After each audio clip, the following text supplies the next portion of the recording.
Hello student, আমি সন্দীপ আচারিয়া। আজকে আমার আলোচ্য বিষয় হচ্ছে নর্থ বেঙ্গল ইউনিভার্সিটির আন্ডারে যারা ফোর্থ সেমিস্টার তোমরা রয়েছো, মেজর বাংলা যাদের, পেপার সিক্সে তোমাদের সিলেবাস সবাই জানো, তুমি মোটামুটি তোমরা সবাই অবগত আছোই, এটাই তো মানতেই হবে যে কি থাকবে সেটা তোমরা জানোই।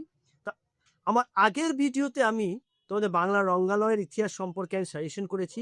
আজকে যেটা আমি সাজেশন করব, দ্বিজেন্দ্রলাল রায়ের শাহজাহান নাটকে।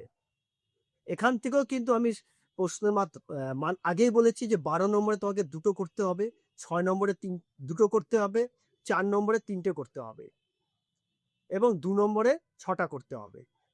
আজকে আমি যে বিষয়টা নিয়ে আলোচনা করব, শাহজাহান নাটকের তোমার 100% তোমাদেরকে আমি সাজেশন করছি। তা প্রথম প্রশ্ন তুমি কি পড়বে? শাহজাহান নাটকের নামকরণের সার্থকতা আলোচনা করে, 1 নম্বর প্রশ্ন। 2 নম্বর প্রশ্ন, শাহজাহান নাটকের সঙ্গীতগুলির নাট্যরস সৃজনে কি ভূমিকা পালন করেছে সে সম্পর্কে আলোচনা করে। অর্থাৎ সঙ্গীতের যে ভূমিকাটা আছে, অনেকে বলছে নাকি শাহজাহান নাটকের সঙ্গীতটা একটি অড লেগেছে, অর্থাৎ তার গুরুত্বকে কমিয়ে দিয়েছে নাটকে।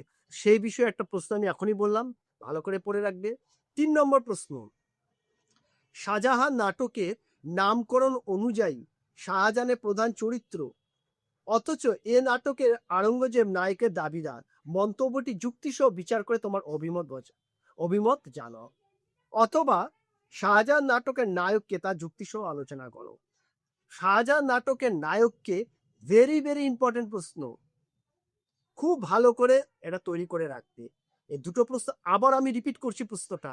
শাহজাহান নাটকের নামকরণ অনুযায়ী শাহজাহান প্রধান চরিত্র, অথচ এ নাটকে অরঙ্গজেব নায়কের দাবিদার, মন্তব্যটি যুক্তিসহ বিচার করো, তোমার অভিমত জানাও। ভেরি ভেরি ইম্পর্টেন্ট প্রশ্ন তৈরি করে রাখবে।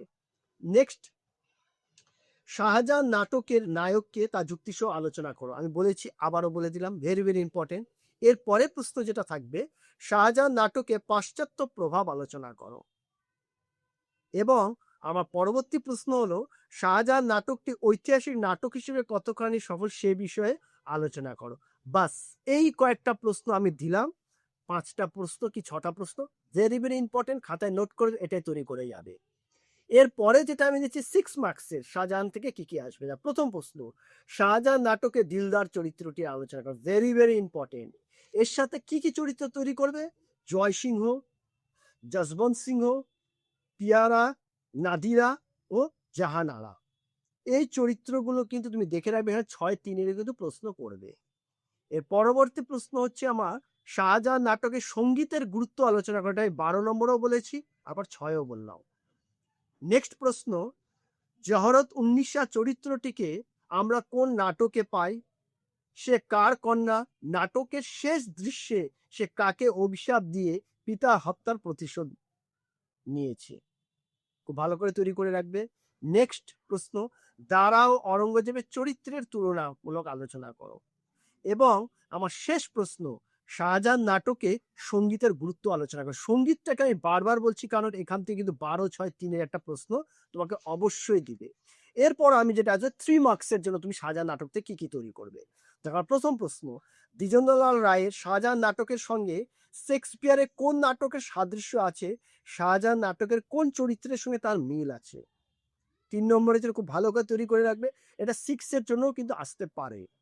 নেক্সট প্রশ্ন, কোন কোন ঘটনা অবলম্বনে শাহজাহান নাটকটি লিখিত হয়েছে?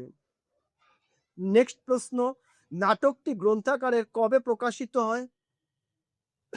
নেক্সট প্রশ্ন, নাটকটির নাট্যকার দ্বিজেন্দ্রলাল রায় কাকে উৎসর্গ করেছে? অর্থাৎ নাটকটি কাকে উৎসর্গ করেছিলেন? ঈশ্বরচন্দ্র বিদ্যাসাগরকে। আমি উত্তরটা বলে গেলাম। শাহজাহান নাটকে কয়টি পুরুষ চরিত্র এবং কয়টি নারী চরিত্র আছে, তাদের নাম উল্লেখ করো।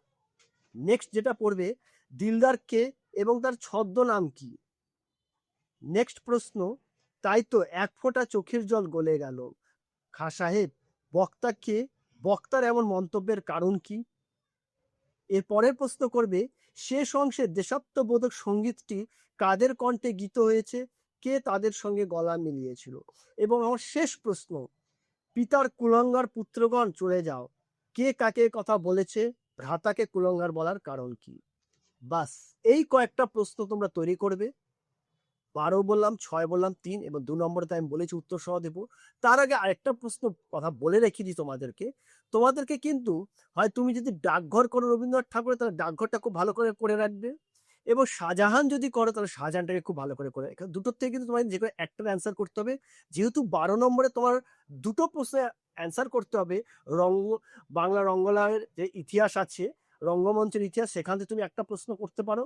এবার শাহজাহান থেকে একটা এবং ডাকঘর থেকে রবীন্দ্রনাথ ঠাকুরের একটা, এই দুটো থেকে তুমি একটা প্রশ্ন করতেই পারো। বাস এই ছিল আমার সাজেশন। তো আজকে আমি যে কথাটি আবারও বলছি, ভালো করে এগুলো তৈরি করো, পরীক্ষার তোমার একদম নিশ্চিন্তে সাফল্যে যাবে। 100% আমি গ্যারেন্টি দিলাম, এই প্রশ্নের বাইরে কোনো প্রশ্ন আসবে না।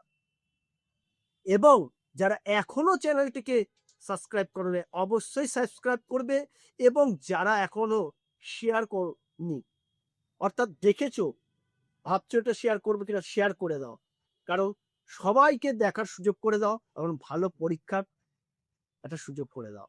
তা আজকে এখানেই রাখছি, পরবর্তী ভিডিওর জন্য অপেক্ষা করবে।